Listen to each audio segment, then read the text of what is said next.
बिस्मिल्लाहिर्रहमानिर्रहीम। अस्सलाम वालेकुम स्टूडेंट्स आज का हमारा टॉपिक एक्सरसाइज 2.5 क्वेश्चन नंबर 2 में बेटा उसने हमें कहा है if alpha beta are the roots of the equation whose roots are. हमने करना क्या है, इन रूट्स की मदद से हमने इक्वेशन फाइंड करनी है। तो फर्स्ट ऑफ ऑल मैं जो इक्वेशन है उसका फार्मूला यूज लिख लूंगा,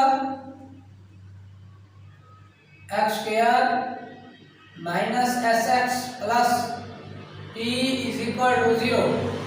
देखो बेटा यहाँ हमारे पास एस यूज हुआ है, एस से मुराद हमारे पास सम है एंड सेकेंडली यहाँ पर पी यूज हो रहा है, तो पी से मुराद यहाँ पर प्रोडक्ट है। अब हमने करना क्या है, फर्स्ट ऑफ ऑल ये जो इक्वेशन है इस इक्वेशन से हमने सम एंड प्रोडक्ट फाइंड करना है और फिर इस इक्वेशन में पुट नहीं करना बल्कि क्या करना है, ये जो हमारे पास रूट्स है इनकी मदद से हमने सम एंड प्रोडक्ट निकालना और फिर इस इक्वेशन में हमने यूज करना है। जो लास्ट क्वेश्चन था जस्ट उसमें हमने क्या किया था, हमारे पास एक इक्वेशन थी उसके रूट्स अल्फा और बीटा थे और ये हमने इक्वेशन फाइंड की थी। अब क्या है, हमारे पास एक इक्वेशन है उसके रूट्स मुख्तलिफ है, ए पार्ट में 2 अल्फा प्लस 1 है एंड सेकंड जो दूसरा रूट्स है वो 2 बीटा प्लस 1 है। इसी तरह से बी सी और उसमें अलग अलग रूट्स यूज हो गए। जो लास्ट क्वेश्चन था उसमें जस्ट अल्फा और बीटा थे, इन दोनों क्वेश्चन के दरमियान ये एक डिफरेंस है। तो सबसे पहले सम एंड प्रोडक्ट फाइंड करने के लिए मैं क्या करूंगा, यहाँ से ए की बी और सी की वैल्यू निकालूंगा। ए की वैल्यू एक्स स्क्वायर के साथ होती है 1, बी की वैल्यू -3 और सी मेरे पास आ गया 6।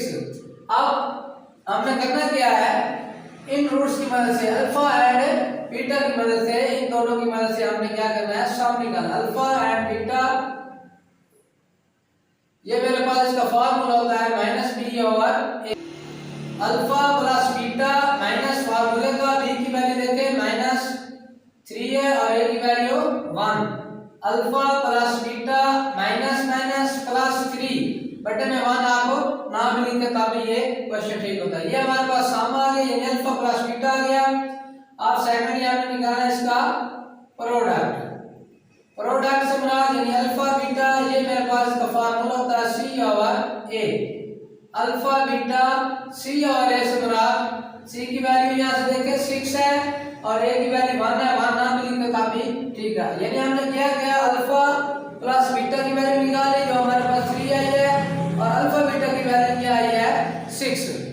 अब हमने करना ये है जो इस इक्वेशन में सम एंड प्रोडक्ट की वैल्यू फाइंड करनी है वो इन रूट्स की मदद से हमने इसका सम एंड प्रोडक्ट निकाला और उस इक्वेशन में हमने वैल्यू पुट कर देनी। ये देखिए बेटा हमारे पास जो है रूट्स का सम कैसे आएगा, यानी इन दोनों इक्वेशंस को हमने दोनों रूट्स को हमने क्या करना है, प्लस कर देना है। 2 alpha plus 1 plus 2 beta plus 1। 2 alpha इसको मैं साथ साथ लिख लेता हूँ, 2 बीटा और ये 1 और ये वाला 1, ये मेरे पास आ गया 2। इन दोनों से देखें बेटा क्या चीज कॉमन आ रही है, 2 कॉमन आ रहा है इन दोनों से, तो यहाँ पर बच गया अल्फा प्लस बीटा प्लस 2, ये आ गया 2। अल्फा बीटा की वैल्यू बेटा हमने यहाँ से निकाली थी, वहां से निकाल कर यहाँ पर डाल दिया। अल्फा प्लस बीटा जो है वो 3 के इक्वल है प्लस 2 × 3 6 प्लस 2, ये आ गया मेरे पास 8। एस की वैल्यू क्या आ गई 8। अब हमने क्या निकाला बेटा, प्रोडक्ट का जो फार्मूला है इन दोनों रूट्स की मदद से हमने प्रोडक्ट निकाला यानी 2 alpha plus 1 multiply 2 beta plus 1। अब हमने करना क्या है, ये जो 2 अल्फा है इसको हमने इन दोनों से मल्टीप्लाई कर देना है, 2 alpha into 2 beta plus 1। Secondly ये जो मेरे पास 1 आया है इसको भी इन दोनों के साथ यानी 2 alpha plus beta is equal to, अब इस 2 अल्फा को इस 2 बीटा से मल्टीप्लाई किया तो ये मेरे पास आ गया 4 अल्फा बीटा और इस 1 के साथ मल्टीप्लाई किया तो ये आ गया 2 अल्फा। अब 1 इन दोनों के साथ मल्टीप्लाई होगा तो 2 बीटा प्लस 1। अब देखें यहाँ से 4 अल्फा बीटा इन दोनों को देखिए इनमें से एक चीज कॉमन आ रही है, 2 इनमें से कॉमन आ रहा है, 2 बाहर आ गया, अल्फा प्लस बीटा प्लस 1। अब देखें हमारे पास ये जो अल्फा बीटा यानी ये प्रोडक्ट है इसकी वैल्यू क्या है 6, तो अल्फा बीटा की जगह मैं क्या यूज कर लूंगा 6।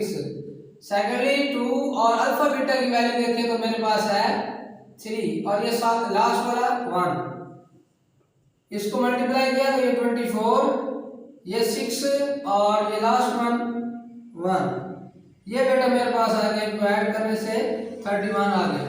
अब हमारे पास क्या वैल्यू आ गई, सम यानी एस की और प्रोडक्ट की, तो इस इक्वेशन में हमने वैल्यूज की पुट कर देनी है।